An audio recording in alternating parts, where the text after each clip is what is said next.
either there's no adversity and the student becomes bored, or there's what happened to me when I was a kid, where it's sparring straight away against bigger opponents and you're just going to lose and it's going to be stressed. You need to reach that flow state where time just seems to magically go very quickly because you're enjoying it, but you're being challenged. You need to have someone pushing you, but that has to be done on an individual level, because you can be the same age, the same belt, the same build, but student A is ready for the pressure test and student B, you're not ready. And sometimes students have a hard time because they're comparing themselves. And I just look at those students and go like, look, you're doing it wrong by comparing yourself. No two people are the same and no one has more value.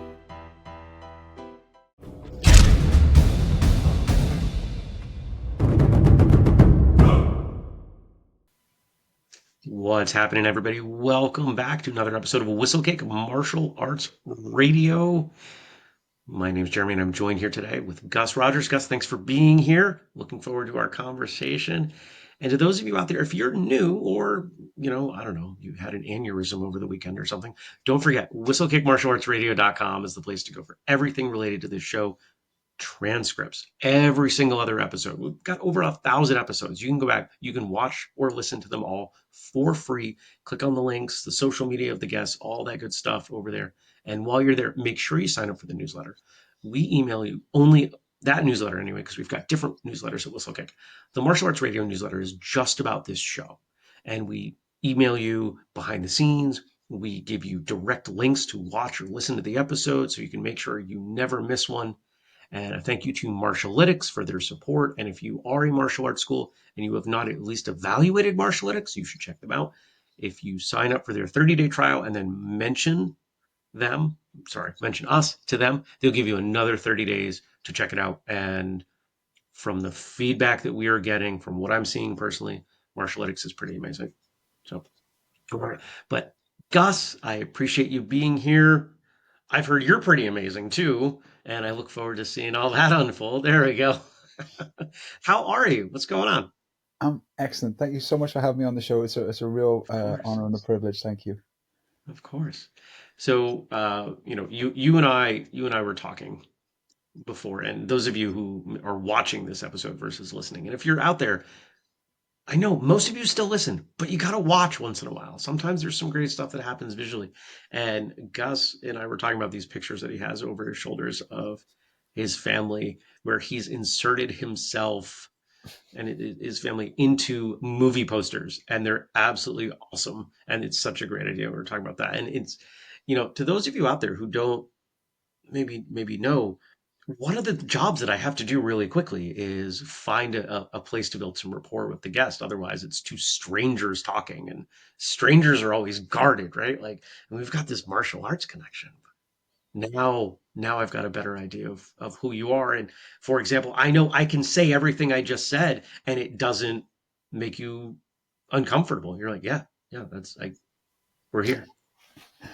No, I think a lot of people, like myself especially, got into martial arts because of movies. I think like that most people know most about martial arts from movies, because it's not a sport like football or rugby or cricket or something that's widespread. Obviously there's more of it out now. But yeah, movies are a big part of martial arts, and all the biggest action films in the world have martial arts in it. It's where it lives. So movies is a pretty safe one to talk about with martial artists. I was actually thinking about this the other day. Even if it's not a martial arts movie, it's pretty rare to find a movie that doesn't have some, even if it's really basic, even if it's, two guys punching each other in the face, one punch each side. There's always some violence in movies. Yeah, if it's an action film, yeah, definitely. And like I said, stunt person, that Even probably if it's not, even in romantic films, there's a punch. even in sitcoms, somebody gets slapped. Something happens with some violence. Yeah, confrontation is very common. Right. It's what people are drawn to. I think it's pretty organic, right? Yeah. Confrontation. And I think even the, what's maybe the inverse of that is the romantic side. Even in an action film, there's usually some romantic undertone. But how do you show that the characters physically cares about something and is like fighting for love or fighting for what they care about? It's easier to show that in a film through some sort of action, some sort of physical confrontation. Because if they're just thinking about things all the time, it's not as easy to portray that. on screen. You've given me something to think about. It's my favorite part about what I do here is like the guests give me things to think about. You know, you Was it? Is said, it a film Hero go where ahead. they have a mind fight? It's like Jet Li and Donnie Yen, I think, or something like that, and they have a fight in their mind, and then it's all solved in their mind. And they go, "No, you would have won. It's totally fine. We finished now." But I'm sure in the movie, I don't know which movie that is, which is weird because I thought I saw. Well, they've both done a lot of movies, so maybe I've missed. Yeah. I'm sure I've missed at least one. I lost my train of thought. That's okay. I want to ask you about how you got started Yes. because you said something, and I've learned that the way people talk about things gives me some insight. You said most people join martial arts, start training martial arts because of movies. So, what movie got you to start training? So the movie that I cite the most because I feel that it was a movie that I shouldn't have been watching at about 4 or 5 years old is Enter the Street Fighter with Sonny Chiba. It's like an X-rated, most violent film out there. And again, I was probably watching that. I was probably watching not only Enter the Dragon, which is an 18, but Fistful of Yen, which is an even more X-rated film, Kentucky Fried Movie. I was watching all these movies with martial arts in it way Who's before. letting you watch these movies at this age? My dad, he's just insane. He just like Was he apparently was he when I was letting you or encouraging you? Oh, encouraging me, definitely encouraged me. When I was 3 years old, he told me that my two favorite films were Good, the Bad, and the Ugly and Conan the Barbarian. And I would just watch these 3 hour epics and then wind them back to the start and watch them again. My dad just Wow. loved movies and loved watching movies with me. Okay. And I just grew up on them. So they were my in. And again, I love quoting like End of the Street Fight. You can watch it free on YouTube now. It's got a really good 4K master on it. Okay. It's a great film. But that film is great. Police Story 1 and 2 is a big one. Yeah. Everyone always throws shade at Game of Death, but I think Game of Death has the best villain crew that Bruce Lee was ever up against, and I love all the characters in it, like Stick and Hakeem and all those guys. Uh, Again, I just grew up on these films. They were just like they could have been Saturday morning cartoons with me because they were so used to my lexicon. So I that's was that's kind of in my brain comparing those. The way you're talking about watching these movies over and over again reminds me of, my friends' kids who they'll watch a animated movie yeah, and rewind it and rewatch it, and they just do it all day long. And yeah, that's kind of what I'm hearing from you yeah. with Yeah. these films. All kids do it. I just guess it's the films that they they cling on to at the Hit. right age. Yeah. Like me or you, no matter how much we love the film now, we wouldn't watch it and then wind it back to the start and watch No. it again. We wouldn't have time to do it. But when you're a Right. kid and you have nothing else to cling on to, you just want to have that feeling again. And I think that my generation was the first generation where videotapes were around. I was able to do that, and I guess my parents were like, "Well, isn't this cool that we had to wait like a whole like day or a whole week to go back to the cinema to watch it with our child can watch it straight away." Yeah. And I think sometimes watching it over and over again as an adult can ruin it. Yeah, Whereas a kid, it's the exact opposite. You no, you become more immersed into it.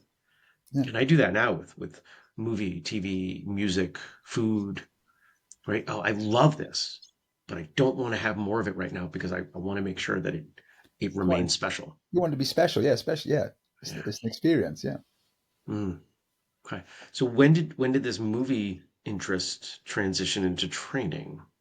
So I think that when I saw people like Sonny Chiba, Jackie Chan, Bruce Lee, I saw them as superheroes. Like there was no Mm, way that me as a kid could relate to it. And then obviously 1984 is the Karate Kid, and suddenly you've got a guy who kind of looks like you and is not very good, and they hmm are they are having the hero moment, and you're like, well, maybe I could do that.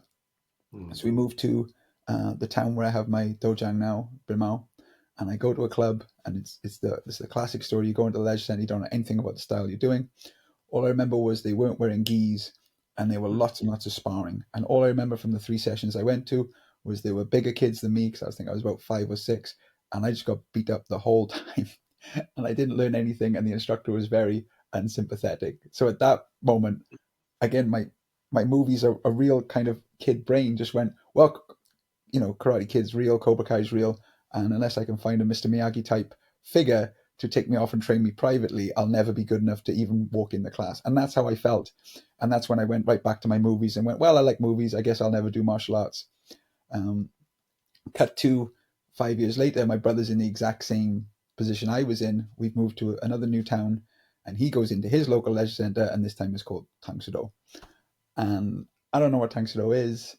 I I'm a teenager at that point. I'm 13, so I don't think that it's going to be for me now. I just think, oh, my brother can enjoy it and that'd be great. And my mum kind of turned to me and went, well, you know how you really want to do it when you were a kid?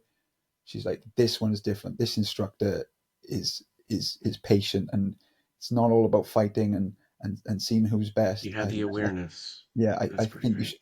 I think you should come along and give it another go. So I walk in there very cynical. I'm just like, no, I'm not going to like this. And after one lesson, I was hooked. I was into Okay. it. And I say to people all the time, it's not because of the style, it's because the instructor was brilliant and the club atmosphere was very warm and welcoming. Mhm. And that's why I say to people all the time, find a good instructor, find a good club atmosphere with his, you know, adults and children, not all adults. You know, it's a good mix, and everyone has that, Right. as I'm sure, you know, most people who stick with it do have. But I understand, especially from when I started and there wasn't the internet or the knowledge that is out there now, Mm. that you just went to the martial art and you went, oh, I better stick at this. Whereas, like what you were talking before about a meal or a movie, no one has just one movie they watch, and no one just eats one food they have. They Yeah. try out lots of things, and then they find the thing that they like the most. Mm. So I'm loving the fact that this instructor so quickly flipped you from being a cynical 13-year-old, and let's face it, being 13 is already inherently cynical for almost everyone. And so the fact that it happened in one class is pretty remarkable.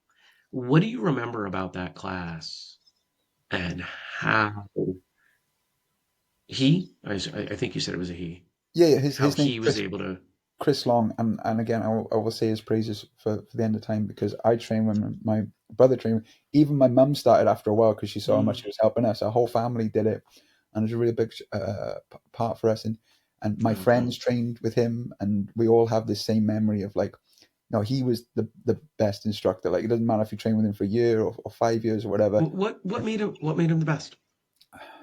What can the people out here who might start a school or have started a school or they've been running a school for decades, what should they hear from you about him? The idea was the diversity of teaching and the patience. I think they're the two Mm, things that he had. He wasn't teaching everyone the same, and he wasn't making the mm, same demands from everyone. He just wanted you to be the best you could be. And he also trusted you to do these things. Like I talk about my instructor all the time, that like I teach now and I won't do things that my instructor did. So here's a classic example. He used to get us doing flying side kicks, and he'd put little tiny kids on the floor, and we'd jump over six kids and break the board or whatever. And I would never trust my students for that, but he trusted us, and he never had any accidents. And he would say like, you know, you've jumped over three, that's enough for you, Tommy. You mm, have to sit out now. And he would just know these things about you. When it came to sparring, he would just go like, just hit me as hard as you can, and he'd let you have 30 seconds, and then he'd go like, right, I'm going to spar back now, and then the fight would be over like instantly. But he would give you these 30 seconds to go, look, absolutely wail on me. I'll let you throw everything at me, because you need to have someone in class who's who you can go that hard against. He said, but when I start fighting back, it's going to go very different, and you're going to realize you've still got more training to do. And it was things like I was 13, but because I was tall, he didn't put me with the kids, he put me with the adults. And I always appreciate him for that, because he wasn't like, oh, you're young, so you must go with the kids. He's like, no, you're tall enough. I think you can handle it. You go with these adults, they'll make you better. And they did. They really did. I think if I was a short 13-year-old, I'd have had a very different experience. But potentially, I don't know. yeah. Uh, What I'm hearing is he had the wherewithal to recognize everyone on an individual journey Yeah. and respect those journeys and facilitate your growth in that way, which is something that, as I spend more time in more schools with more instructors, I'm realizing that's a core aspect of being a great instructor is not the one size fits all path. The instruction, the base level of what we're teaching might be one size fits all, but how people approach it, or the number of kids you jump over, for example, right? That changes versus everybody's going to do a jumping sidekick. Or if you can't jump, maybe you're just doing a sidekick. Or maybe you just learned a sidekick, so it's show me a sidekick, right? Like the sidekick still matters, but how we express it could change. Does Yeah. that make sense? Does that sound right? Of course, and that's what I've Okay. tried to do. I've tried to carry on my instructor's legacy, where we have a dojang motto, a gym motto, and it just says "Master the enemy within, and all others cease to be." Mm, Meaning, it's your journey. When I'm assessing students, I'm like, look, I want you to be better. Let's say you're grading into your next belt. It's like it's how you are better than your next belt. You're not comparing yourself with Sally across the room or Jeremy or anyone like that. Those people are there to elevate you. They're all there to bring you on. Like, you're always going to have one person in the class who's naturally good, and you're going to always have a couple of people in the class who are naturally weaker. But if I'm noticing that, oh my God, you're kicking higher today, that's so great. Or your form, you're smashing it now, and before you were really having trouble with that one turn or something. If as an instructor you're noticing those things and encouraging the student to move forward, instead of going like, oh, you're not sparring very well, you're not winning us medals or whatever else. I don't know these bad instructors because I only met them the one that one time. But if you've got those in contrast, those are going to cause very toxic, negative atmospheres that, especially as a child, you might not necessarily pick up on, mm, because all you want to do is please instructor. yeah. You're an instructor now, and how long have you been teaching? Since 2010, so it's that Okay, 15 years. so long enough that your school is one or the other, because they seem to all be one or the other. You have a lot of kids drop as they become teenagers, or it becomes their social group and you retain many of them. And so what I find interesting is anybody who starts training at that adolescent age and they keep going because statistically it's uncommon. What was it about how martial arts fit into your life that you said, this is my thing, or at least it's going to be, or was it? Maybe I'm making an assumption that I shouldn't be. No, Did not you making an kept assumption. going? It quickly became my thing, because up until that point, I don't think I really had a Mm, thing. This is a sidebar or whatever, but when I was 3 years old, I had meningitis, which often mm, at that time, early 80s, killed a lot of kids. And mm, the chances of me surviving were very small. And I had like 27 fits and a stroke within 24 hours. So I had major, major brain damage that obviously I don't know what I was like before, because very few people have. But my mum, the way my mum describes it to me is like, she said, like, you just reset. Like, you had all these skills up until this age, and then when you had the brain damage, it just went right back to being like, I don't know, baby. I have very little memory of it, so I have to listen to it. But she's fascinating. got drawings of before and after, and it's like Okay. two different people drew them. So, for example, I was dyspraxic. I didn't get picked for teams. I was very clumsy. So these sort of social things that a lot of kids do outside, like riding a bike and everything, I couldn't do those things. Mm, So I didn't have a thing outside of school that I really did that well, or like what you talk about in that social group. So when I did martial arts and I found my group who wanted to smash us at each other in the face all the time for fun, I really resonated that, because for the first time in my life I went, oh my God, this is really difficult. I'm finding it really hard, but if I keep working on it, and I do my push-ups and I do my stretches every day, I can get good at this. And I remember the first grading I had, they gave out like a most improved award, and I don't even know why I got it. My mum said she was watching me from the side, and she said, "Well, the lad you were fighting was 5 years older than you, and you just absolutely wailed on him, and like three out of the four judges were just watching you. They weren't even watching like the rest of the test, and there's loads of people. They were just watching me wail. This guy was much, much bigger than me, because like I told you, that's what I was used to. I was used to being against adults and stuff. So when I was up against mm, another kid or a similar age, it just felt easy. And then this translated into school, where in school I was always the kid who would try and cut corners and try and finish the homework as quick as I possible, so I can go back to whatever it is I wanted to do. And then martial arts taught me that, like, even if I didn't like something and I hated it, if I worked hard at it and if I did my best, I would get more out of it. So it had a massive effect on me throughout my entire life. mm. Wow. Okay. So you go through school, you come out of school, do you go on to university, or what's your path from there? Again, it's not as clear cut as that because Uh, I trained for 5 years under that instructor, and then he had to retire because of a really mm, nasty knee injury. So he retires. I have Osgood-Schlatter's disease, so my knees are killing from training. I love training, but my knees are killing, and I'm going to physios, and the physios keep saying to me, "Well, when does it hurt?" I'm like, "When I do time slow." They were like, "Why don't you just not do it?" And I go, that's not happening. But when he retires, and then the next person who takes over the club, I have nothing against her, but she was only 9 months ahead of me in mm, terms of rank. And I was just turning to that age at 18 where it's like, I don't have a car, I don't have a job, these things are getting more difficult. I want to, you want to do like kid things like play in bands and other things. So I left all martial arts for 5 years. So when I went to university, the martial arts wasn't part of my life. And I mm. thought I'd finished it because again, when you're 18, you get your black belt, you go, done that. That was cool. I did the thing that everyone says is really difficult. I did it, and Check the you don't box. you don't realize at 18 that that's just like getting your driver's license. You don't realize that that's just like, you've just got your driver's license. Now you need to go learn stuff. But Mm. I didn't realize that, and I didn't have the instructor who I had grown this connection with to guide me, and I just left. So that's how it happened. Wasn't So you go off to university, and you said you took a 5 year absence. So Yeah, it always interests me why people go back. What brought you back into training? the most random conversation, and It again, usually is. yeah. It's been doing this for 10 years, and it, what tends to happen, and I'm curious if this is at all your story. Your time away from martial arts, you start to, maybe you watch a movie, you're like, I do kind of miss that.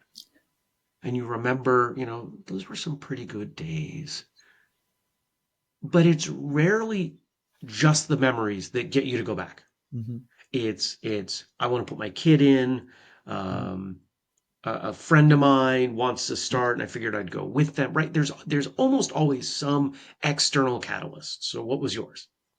So I believe in Carl Jung's theory of Jungian synchronicity, where coincidence, fate, all these things, they can be meaningless if that's what you think of them, or if you find meaning in them, they do have meaning. So I Mm, ran into a guy I didn't run into once outside of the dojo. He would have been a white belt, orange belt when I left, and I ran into him. I go, Dave, how's it going? Nice to see you. Start talking. I'm like, you still training? He's like, yeah. He's like, I'm almost going for my black belt. I was like, Dave, that's great. He's like, my daughter's into it now. I go, Dave, that's great. He's like, do you do any martial arts? I was like, no, I haven't done any since I left. And he's like, how's your knee? I was like, well, it's fine because I don't do any exercise, so it's absolutely fine, like the physios told me to do. And then he said that he said I should come back, and I was like, oh, why is that? And he's like, well, because when I started, I used to look at you on the front of the line and look up to you, and you inspired me to train harder. And I was like, you're bound to have guys like that now. He's like, no, no, no, it's me on the front line now. It's not good enough. And he's like, you should come back. We need you back at the club. And I just mm, didn't believe him. So I almost went out of curiosity, and I took my brother along. I was like, we could go together, it'd be a bit of fun. And my brother came back with me for a bit, but he was like, he didn't want to do the belts and everything. He liked martial arts, but he was like, I'm done with the belts and all that stuff. I just want to do martial arts and stuff. I was like, that's fine. And I went back for a year in my regular clothes. And then the master who'd kind of taken over the club at that time, after about a year, he reinstated me my black belt, and mm. and that's when I got back into it. But it was all random, and it was all very, very, like you say, happenstance.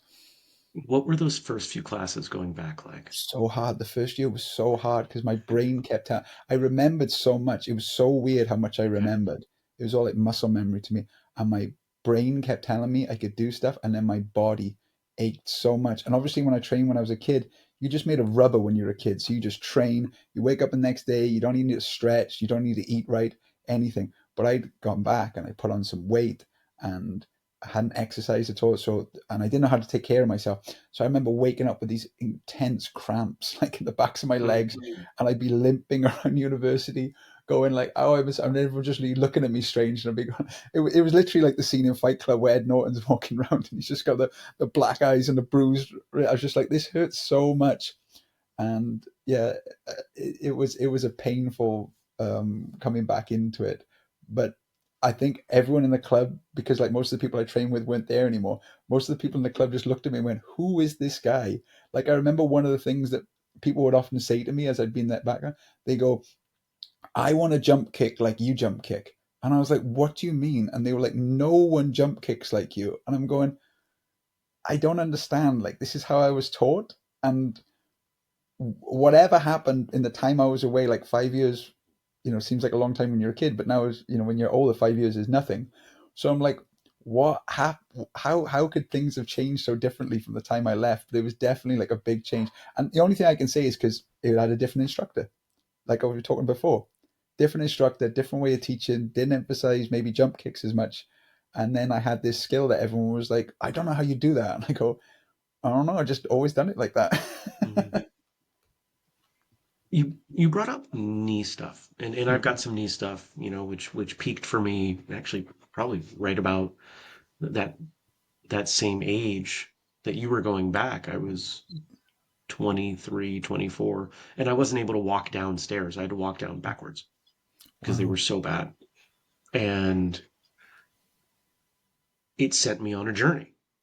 And, what was the name of you mentioned the condition? Osgood-Schlatter's disease. It's when your bones grow too fast for your muscles. So, Okay. like I said, I was a kid who was spurting. I was very tall for my age. And obviously, I was doing all this high impact jumping, low stances on a Mhm. hard floor. Didn't know any different. Didn't look after myself or do rehab or anything like that. And the physios, like I tell you, at the time weren't much help. Um, so that was it. So once I got my adult skeleton at like 21, my muscles, my bones were growing as much as they were going to grow. So it kind of settled in. But I'd already done the damage when I was younger. So I, like yourself, went on a journey. I went on a journey to fix my knees. Like one of the things I've never been able to do is run very far. I'd run like a mile or two, and it's like my knees are dead. Mm. And over the years, I've tried to look after myself by doing more yoga, more loaded mobility, so I can take my joints through a range of motion, and to be able to do things like pistol squats and things I've kind of trained myself to do. So in Right. 2020, when we were all locked down, I taught myself how to run, and now I've run like a half marathon in my 40s, which That's I'd great. never be able to run before in my life. So Awesome. I just try and tell people like, oh, everyone's different, and I'm not a doctor. But if you really, really concentrate on stuff, you, like I was saying earlier, you can get good at it. You just gotta, like you say, go on a journey to fix yourself. Yeah. Now, the reason I brought all that up is because, as you know, as I'm sure just about everybody in the audience knows, so many people think that they can't start training because something, right? They've got some injury, they have some chronic condition, they have, an amputation, they're in a wheelchair, right? And not every school is able to accommodate every uh, physical limitation, but most of them can accommodate most limitations. And I'm going to guess that you have some better responses for people who say, I don't know that I can do that. I have bad knees. I have a bad back, bad ankle, whatever. What is it you tell people? Because they probably hear about, oh, you teach martial arts Yeah. and they're interested in, and you can tell they're interested. I get this all the time. Yeah, I can't because, right? What do you say to them? So my hashtag on most of the things I post is hashtag martial arts for all. I think Mm, martial arts can help so many people in so many ways. And again, I don't know if your audience knows, but I do a lot of work with people with autism and other additional mm, needs. And one story I'm going to say, because I know the student likes to listen to the podcast I do. We had a student who was in his late 50s, and he used to be a marathon runner, but he'd done something to um, his heel and his Achilles tendon where the doctor said, "You'll never run again." And he comes in, and I do a couple of sessions with him. I say, "Look, don't do that. Don't do this." 2 seconds. I'm just going to cough. Sorry. He comes in, and I say, "Don't worry about that. Don't worry about jumping. Don't worry about running. We can do this. We can do that. We can do this." But my theory was like myself, the more you use it, the more you'll loosen up the joint and the more you can move it. And now this same student is testing for his brown belt next month, and he's going to do like a flying sidekick over the two things. And he's been to the Himalayas, and he can run now and everything in his late 50s. that's And great. that's just one story of one person I've worked with. Yeah. You know, I think quite often, whether that we're talking about martial arts or really anything in life, we have this perception of what the the basic level looks like because that's our from TV or movies, right? Or friends talking or anything. But the basic level of that is probably much simpler, and I think we all tend to forget, especially because of social media now, that you got to screw up a lot of things a lot of times before you even get to that level. And if you're willing to do that, right? And so right now, I'm not talking to the audience for martial arts purposes. I'm encouraging you to take that concept to the rest of your life because I see so many martial artists that are successful in the rest of their lives, but they've forgotten that it's their martial arts approach that brought them there. And if they apply that to anything, they can be successful at. So do you know about the four stages of learning? And Remind me. unconscious incompetence. Hmm. You don't know that you can't do it, right? Right. So that's stage one of everyone. And then stage two is very quick. So I always use driving as the example. So you have level one of driving. When you look at driving, it looks easy. So that's your unconscious incompetence. You don't know how hard it is. When you start learning to drive, uh, it's the conscious incompetence. Suddenly you go, oh, I can't do this. I suck at this. This is really hard. Yeah. And then when Yeah. you're learning to drive, is conscious competence, right? You're driving, but you're driving like this. You're driving like, oh my god, I gotta move this. Like you're driving like not naturally at all. And then when you've been driving for like a year, 10 years, however long, you are doing unconscious competence. You are doing it without thinking, and that is martial arts. That is everything. Yeah. You mentioned you do some work in the autism space. Can you talk Yes, about that? yeah, sure. So my brother and my father were on the spectrum. They were high Mm, functioning, but it was especially my younger brother. It was a real learning lesson for me because mm, he had many issues as well as his autism, but he had to drop out of school. He was a hermit for many, many years. And after a certain time, I was like, I really want to help my brother. And because I was so outgoing, well, I talked a bit before about my bands and everything, and my mm, brother had a really good singing voice. And it got to a point where we were looking for a singer, and I selfishly went, well, my brother's a pretty good singer, but he won't come out of the house. So I would sort of make him and trick him into coming out and doing all these things that he didn't want to do. And I would, not in a mean way or not in a nasty way or not in a manipulative way, but I would force him out of his comfort zone to become comfortable, if that makes sense. Like I would go like, you're gonna do this, and for the first couple of times you're gonna hate it. But you know, like when you say people to try a food that's got a like something like kimchi or something that goes like it's got a really specific taste. But once you've tried it a couple of times, you get used to it and then you're okay with it. It was like that all the time with him. And now my brother is one of the most successful people I know, and he doesn't need any help from anyone. But I have a theory that again, like I don't know if he, obviously some to him as well. But if I wasn't dragging him out of the house when we were kids, going, "Do this, let's go," no excuses, we got to do this. If I wasn't so forceful with him, he wouldn't do anything. And I have a theory now in mainstream education. I can only talk about this country because it's the only one I know. But they have a policy now of like successful kids. You go in the higher sets, you get these great marks. Kids who are awkward or not the fastest at learning, we're going to put you in this side room where you're going to do like remedial stuff, and we're never going to push you. And then that doesn't help them develop at all. So in my autistic class, it works like this. When I meet the person, I have a half hour one-to-one assessment, and I have YouTube videos about this of my method and everything. But from that assessment, I'm able to go like, do you need private one-to-one lessons? Will you be better suited in what I call my ASD, TSD, small class of maximum 8 students mm, with lots of support? Or will you be able to function in a regular class fine? With just some knowledge from myself. And I've gone through this process where from privates to small sessions to grades has worked so well. And I can only talk about the students who've stayed with me. Like I can't talk about any of the students who right. haven't stayed with me for various reasons because I don't see them. But it's not only the success in the classroom, it's the success in their regular lives. So a student I talk about often because he was the first student I ever worked with, a student Daniel, I started working with him in 2019. When he came to me, he was the kid in the room who couldn't take any noise. You couldn't touch him, and he was afraid of everything. And he came to me because he couldn't do a regular class. I started Mhm. working with him, and a lot of these methods that I now do as standard practice, I made around my interactions with him because he was my Cool. first student. And now this year he came to the martial arts show with us, and he performed on a stage in front of hundreds of people, doing kicks and breaking boards and all this stuff that if you saw him 6 years ago, you go, if you did that to a kid, you're torturing him. But because I've been able to build him up slowly over the years, I think he can do anything now. And he's thriving in school now, and he's doing so well for himself. And again, it's just one example. Right. So I'd like to talk about that example for a moment. Yeah. If we compare, what did you say his name was? Daniel? Daniel. Okay.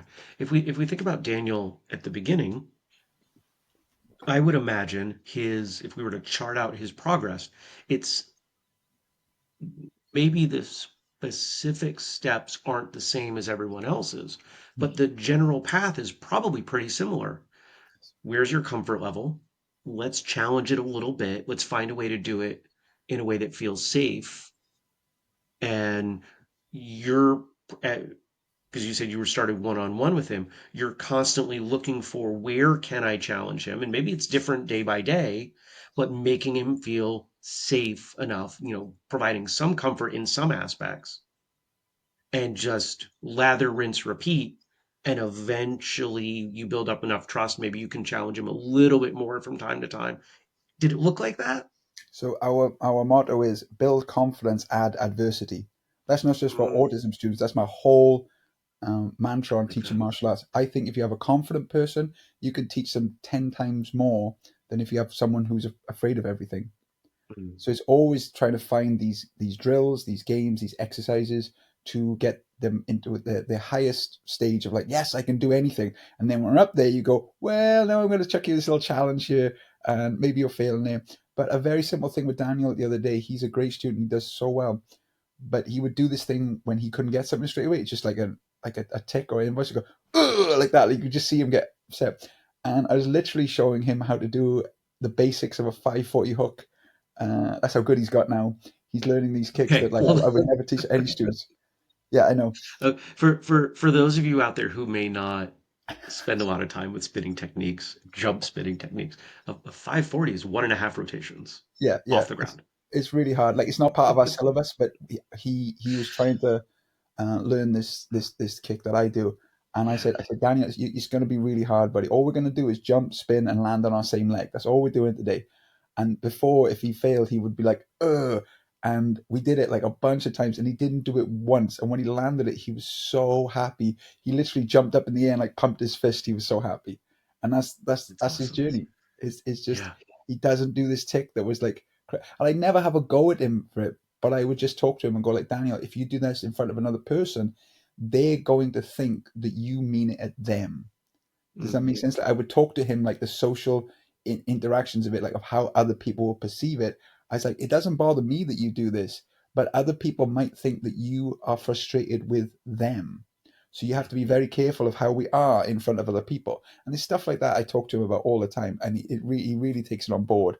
And it's so great now because this ASD class that he helped build, he now comes to the class and is one of my helpers in the class. And we had another lad. I've started working with him a couple of months back, and he did one-to-ones with me. He was great. He didn't like to talk much. He was really shy. And I talked to him about, well, now is the time for the next stage. I'd really like you to come to the class. And he just burst into tears. And I was like, oh my God, I didn't want to make the kid so scared he burst into tears. So I was like, how can I fix this? I want to challenge him, but he's not ready. I was like, I'm going to bring in Daniel because they were the same age. I'm going to bring in Daniel to be with you in these private sessions. So you have like a partner. And then when you're ready, you come to the class and Daniel will be your partner in the class. And after like 2, 3 weeks, this other kid, Liam, he didn't need Daniel anymore in the class. And now he's in on his own and he can do everything and he needs no help at all. But a couple of months ago, he was in tears just in the very thought of me asking him to come to the class. Not making him go to the class, just saying, Liam, you might want to come to the class, like instant tears. And now that's Yeah. gone. We have a teacher training division at Whistlekick, and not this past weekend, the weekend before, we ran one of our level one sessions, and we've done this material so many times. I've been in these courses so many times that that I come away with continuing to get better myself. But each time there's some aspect of it that sits with me a little bit with a little bit more gravity that I contemplate. And what came away for me a couple of weeks ago was this idea that we tell instructors you have to assume people want to be there. And the things that I'm hearing from you are twofold. It goes with that. It's you're assuming these students want to be there in a way that I think some instructors, when they're working with autism spectrum or perhaps something else that makes the learning process unconventional. Mhm. Okay, I'll group it in that way.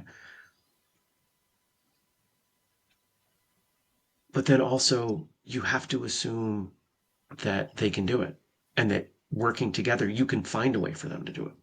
If you assume they want to be there and you assume that they can get there, no matter how much time it takes, no matter what you've got to, you might need 900 ways to try it, but there's always a way. And to me, that's the beauty of martial arts. Well, martial arts is problem solving. That's what I tell people it Yeah. is.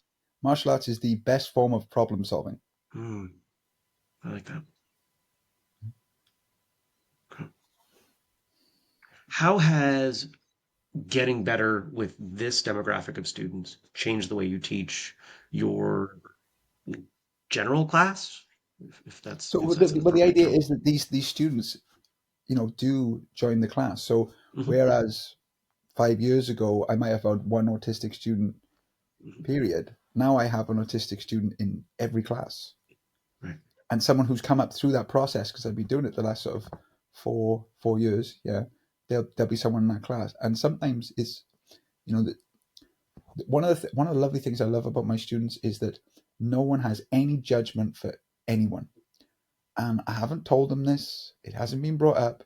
It's just something that's been cultivated naturally, and I'm so pleased with this. I mean, again, this is not trying not to blow my own horn here, but I'm talking about the things I'm proud of. Like we have a Tiny Tiger program, and I've been to other martial arts schools that you turn up a bit early, and there's a kids class going on before, and I'll go to these classes, and nothing against the instructor or the club, but the kids are running around like lunatics, and Hmm. it just makes my skin crawl. I'm like, I can't handle it, I can't handle it, I can't. I just look away, just look away.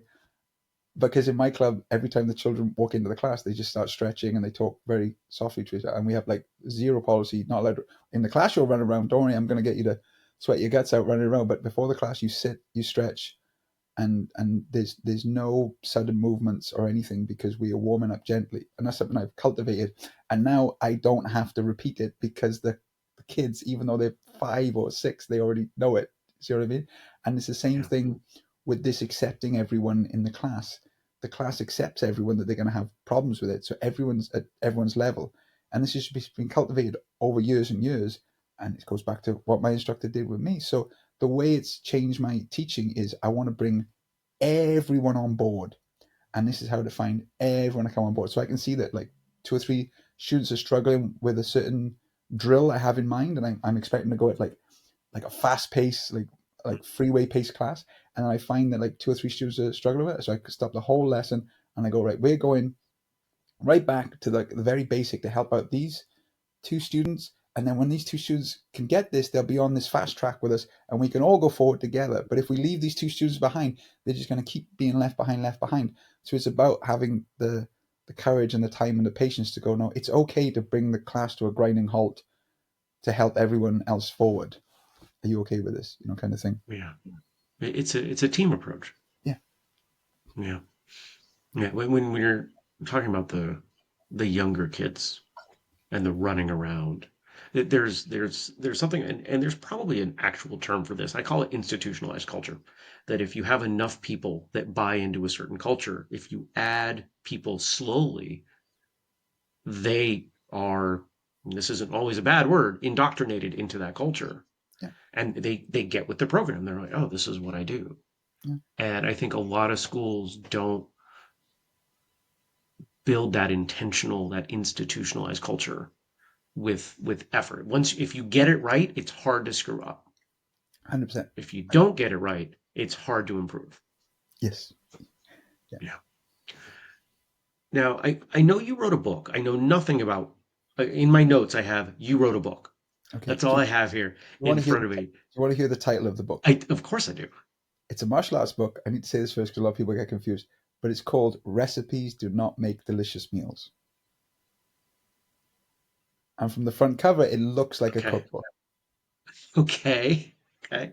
I'm It's really cool. I'm I have no idea where this is going, That's fine. and That's that's fine. exciting to Okay. me. I like when that happens. Okay. No, Tell me again, more. like with the photos behind me, I do things a little Yeah, differently. Maybe the way of I course. teach a little differently. Maybe the way I spar, maybe a little differently. People, it's the same thing with this book. Mhm. I have read many martial arts books, and they're often with a guy or a girl punching or kicking, and they've got the angriest, meanest face ever. And I was just like, that those books are fine, but I'm not adding to that culture. Like, I want my book to be noticed for, I guess, for the right reasons and just like stand out a little bit different. So Mhm. we were talking about driving earlier, the same with martial arts. Now, again, not all martial arts are taught like this, but from my traditional background, Tangsuro, karate, you learn these kata forms, you do these up and down basics, you do these things called one steps or self defense scenarios, and they have very little to do with each other, the way I was taught and the way a lot of schools are taught. And one of the things that I realized over the years teaching was that this wasn't the way that the old masters trained. The form was literally, we're going to write down all the moves we did in a very like shorthand way. So like if you're a chef and you've made this amazing meal, you'll shorthand down, well, how did I make this amazing meal? I better shorthand it down. And that's passed down to someone else, that's passed down to, but this shorthand on its own means nothing. It's absolutely meaningless unless you give it the context. In my book, I've tried to give these forms and these ways of drilling, like we were talking earlier about at white belt, it needs to be soft and easy, and then build confidence, add adversity. You can't keep doing the same one steps or self defense scenarios to white belts as you're given to black belts. Otherwise, to me, it's pointless. So the idea is that everything you learn starts with a form. That's your basic. That never changes. That's always the same. That's the blueprint. You have 5 applications, and they're in the order of the form. So one, you don't have too many to remember, and if you can't remember one of them, it's the next bit of the form. So you don't have to worry about order or anything like that. And then we're trying to build a principle. So all these movements are connected, and the students are trying to learn something overall because what's going to help you in self defense, what's going to help you in a fight, principles, not techniques. Mhm. You can show a million Right. techniques and still not realize a principle. You need to realize the principle, so that's where it's drilled over and over again. And then what do you do at the end? You pressure test it. So every single belt has a pressure test where at the start it's just someone grabs you with a bit more intensity. You hardly notice it's a pressure test. But by the end, you're in a full fight with someone who doesn't know anything about your side of the drill, and it's a lot closer to what I would call real violence or real self defense, but it's still controlled, so there's not injuries, yeah, or no one's getting broken bones or anything like that. And one of the things that I've tried to do in my book that a lot of people have told me is quite original is every single section has a QR code that links Hmm. to a video. So you can watch the movement. So it's not just Oh, static cool. pictures and thing. You watch the video, but not only that, you can comment on the video and actually talk to me as the author. So if you're stuck with something, if you're going, this isn't working for me because I'm a shorter person against a bigger person, what do I Yeah. do? I can talk back to you and I can link you to other videos, and it can be a living book instead of here's the book, just live with it. Oh, the pictures are in order, out of order, or whatever. There's a mistake. You just got to train it with that mistake. This sounds great. And actually a lot of the concepts that you're talking about mimic, or I shouldn't say mimic because that would suggest that you got it No, from they me should. and They should. Good you've martial is been teaching universal. longer than I have. This this But is this it's is what my similar. instructor said. Good Yeah. martial is universal. If you're all doing the same thing, we're good. If you're the only one doing something, it's probably terrible. So But mimic what makes you're sense. doing, what I'm doing, some of Yeah, this approach of I'm really big on, I mean, you expressed it very elegantly. Build confidence, add adversity. Is that that's it. That's it. It's on right? our t-shirts. Yeah, And what I'm hearing is that's an incremental process. Whereas in most martial arts schools, we go 0 to 60. Here's a new block, here's a new kick, here's a new punch, and we get the technique right, and then we drill it on our own. Maybe we drill it hard and fast on our own, and then we're expected to use it in a free form scenario at a moderate to high level of intensity. That's too much. That's not adding adversity, that's immersive adversity. Right. And so, am I getting it right that you and I are on the same page that that's not Of course, of course. Right. Yeah, that's. Right. But that is what happens. Either there's no adversity and the student becomes bored, or there's what happened to me when I was a kid, where sparring straight away against Right. bigger opponents, and you're just going to lose, and it's going to be stress. You need to reach that flow state where time just seems to Yes. magically go very quickly because you're enjoying it, but you're being challenged. You're not being, like I was saying before, with the children with autism being put in the corner, going, "Oh, Jimmy won't be able to handle this." You need to have someone pushing you, but it has to be done on an individual level because you could be the same age, the same belt, the same build, but student A is ready for the pressure test and student B, you're not ready. And Yep. sometimes students have a hard time because they're comparing themselves. And I just look at those students and go, like, look, you're doing it wrong by comparing yourself. No two people are the same and no one has more value. It's just Mm. your journey is your speed and my journey is the speed. Like I tell people all the time, the 5 years I had off, probably best thing for me. Because Mm. probably if I'd have carried on being a black belt, I'd probably been a jerk. Do you know what I mean? Because I'd been really good in my prime, just like beating all the other people who were lower than me and thinking that's what martial arts was. Yeah. Whereas when I came One of the back, I had best. to be humble and stand at the back of the class and go like, "Oh, I'm the white belt for a year." Yeah. And that's such a good example of this is not mine, but I've repeated it often. Martial arts is a individual pursuit done in a group setting. And so what you just said, you're standing in the back of the class, you're in your street clothes. That was part of your individual journey in that moment, but it works better because we're around each other, because we're learning from each other. We're learning from the instructor. If you're in the front of the room, you're learning from your students. And I love that the dynamic of that environment. And I've said for probably the entirety of this show, martial arts, traditional martial arts is about to take this revolutionary step. And I didn't know what it was, but I talked to enough people that were asking good questions. I said, something is coming. And I think that maybe this isn't the full transition that we make, but I think this at least leads it off. It's what you're talking about here, this idea that we can make this more efficient, incremental progress in an individual way. In my school, we have some numbers. Things go 0 to 5, just about everything. And watching for that building comfort, adding adversity component, no matter what the individual needs are. Oh, you need a little more adversity here. Let's give you a little more. Let's give you a little more, and keep you progressing, but also keep you comfortable. Cool. Where can people get that book? So at the moment, you can buy it from my website. I am looking Okay. into other publishing options of maybe selling it on Amazon or getting it published so I can sell it in like local shops. But the idea was because we just had the martial arts show last May, it was just like, look, get the book out, see if people like it, and then we'll go further. So it was a big job getting the book done. I self-published it with a Books are local hard. company. Books are Yes, but really hard. People forget. I'm Yeah. very pleased with the result. I had a good Cool. team of people help me make it. Okay. I'm just going to shout out Jess and Mike because without them the book wouldn't have happened, and other people who helped me. But the book is done. People have read it and really enjoyed it, so I'm happy now that it is good because again, when you're sitting on a project for 3 years, you can just go, is anyone going to like this? Is this okay? So I'm really pleased that people like it, and now that people like it, we're going to look at pushing it further. But again, I'll give you the link to the book that if people are interested, they can buy it.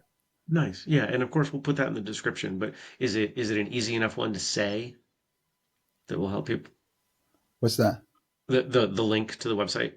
Oh, yeah, it's just www.hovtsd.com is the name of my Okay. dojo. Yeah, Easy. sorry, I HOVTSD.com. didn't understand That's what I was okay. about. That's okay. I We'll did it put it in easy. the I was like, oh, description. it's Make easy. it Yeah, easy for people, it's but easy to buy. You just click all the buttons. nice. Nice. Awesome. Well, since we're already talking about those things, how do people get a hold of you? Do you do social media? Got Yeah, an email address you want to share? Any of that? yeah. Again, we can share it on the show notes, but I have a YouTube channel, and again, that's just the name of my dojang, Heads of the Valley's Tang Sado, and I'm on Instagram and on Facebook. People can reach hold of me. I really love this opportunity to chat because again, when you're in, like I am teaching my dojang, I don't see people, I don't go many places. So again, if this book is a nice way to say hello to people and just shake people's hand, then it's worth doing because again, Yeah. like I say, martial arts is great, and I love the adventures from martial arts as well. So I just call it the ongoing adventure, and that's the way it is. Nice. This has been fun. I'm gonna hand you the ball back in a moment to to close us up. But to the audience, hey, check out the book, check out the social media, check out our social media. We're at Whistlekick. Check out whistlekickmartialartsradio.com. Sign up for the newsletter. Check out Martialytics. Check out Guitaro. They didn't sponsor this episode, but I still love them. And of course, if you think all we do at Whistlekick is this show, you need to go check out whistlekick.com because we do a bunch of things. I'm not even going to name them. I'm not going to name any of them. I'm going to challenge you to go check out whistlekick.com. That website is constantly changing. So I'll hand the ball back to you now, Gus. How do you want to close us up today? It's been a great chat. I appreciate the time. So, one of the things I keep forgetting to talk about when I do these shows is talk about the association that I'm affiliated with. I'm independent now. I'm with the British Combat Association. They do all our legal things, but I'm affiliated with the Tankstore Training Initiative, and they are trying to revolutionize the way that people train more together. So they're not saying you have to join us or they have to be a part exclusively with them, but they have a lot of training materials out there, and they're just getting started trying to grow. So if you're interested in the kind of things that I've been talking about, or you're into Tankstore, or maybe you're in like a toxic martial art group where things are a bit restrictive for you, that these are very common things that I've found over the years. I'm um, laughing because there are a number of those people who are watching this right exactly. now. So I'm just going to put my hand on my heart and tell people about the Tankstore Training Initiative is a great, I'm not even going to say organization, I'm just going to say training club, where they are doing some great things and trying to help people. They helped me out a lot. I came over to America last year to test my master's belt. I had the best week with them, training and learning and hanging out with them. So, yeah, I just thought I'd leave with that because I always keep forgetting when I'm on these shows, but they really helped me. And I want martial arts to be able to do martial arts the way they want to do it, and to be free to express themselves and not feel like they're held to a club or a standard where it's just not comfortable for them. Because again, like you were just alluded to, there's a lot of it out there, and I don't think there should be any of it out there.